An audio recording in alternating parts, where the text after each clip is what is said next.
ज्या नेत्याच्या प्रवेशावरून पुण्यातील 2 अण्णा भिडले, अखेर त्याचा भाजप प्रवेश झालाच। महिन्याभरात पुणे महापालिका निवडणुकीसाठी मतदान पार पडत आहे। 15 जानेवारीला मतदान पार पडणार असून 16 जानेवारी रोजी मतमोजणी होणार आहे। त्यापूर्वी भाजपमध्ये आज जोरदार इन्कमिंग झालाय। यातील काही पक्षप्रवेश तर असे होते की ज्यांना भारतीय जनता पक्षातूनच विरोध होता, मात्र तरी सुद्धा हे प्रवेश झालेत। ज्यांना विरोध होता त्यापैकी महत्त्वाचं नाव जर पाहायला गेलं तर ते म्हणजे खडकवासला विधानसभा मतदारसंघातून 2 वेळेस निवडणूक लढवणारे आणि शरद पवार यांचे विश्वासू समजले जाणारे सचिन दोडके। सचिन दोडके हे सुप्रिया सुळे आणि शरद पवार यांचे अत्यंत विश्वासू शिलेदार समजले जायचे।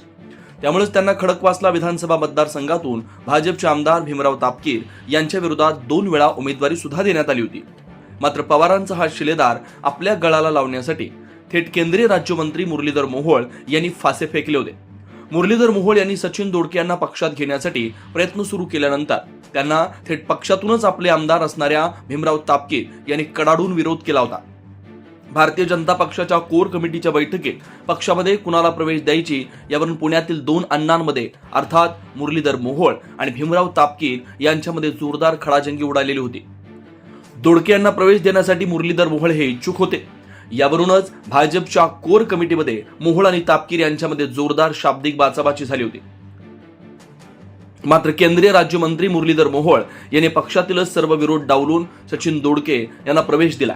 आज मुंबईमध्ये सचिन दोडके यांनी भाजपमध्ये प्रवेश केला आणि दोडके यांच्या प्रवेशानं खडकवासला विधानसभा मतदारसंघात शरद पवारांच्या राष्ट्रवादीला हा मोठा धक्का मानला जातोय।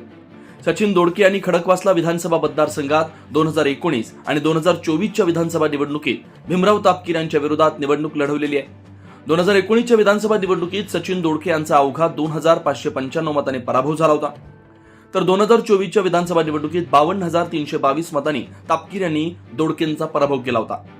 खडकवासला विधानसभा मतदारसंघात भाजप आमदार भीमराव तापकीर यांचे कट्टर राजकीय विरोधक म्हणून सचिन दोडके यांच्याकडे पाहिलं जातं। अशात आपल्या राजकीय विरोधकाला आपल्याच पक्षात प्रवेश द्यायला भीमराव तापकीर यांचा कडाडून विरोध होता। मात्र हा विरोध जुगारत मुरलीधर मोहोळ यांनी स्वतः ठरवल्याप्रमाणे दोडकेंना प्रवेश देऊनच दाखवला। त्यामुळे आता कधी काळी पवारांचा विश्वासू असणाऱ्या सचिन दोडके यांच्यामुळे भाजपमध्ये अंतर्गत वाद निर्माण होणार का?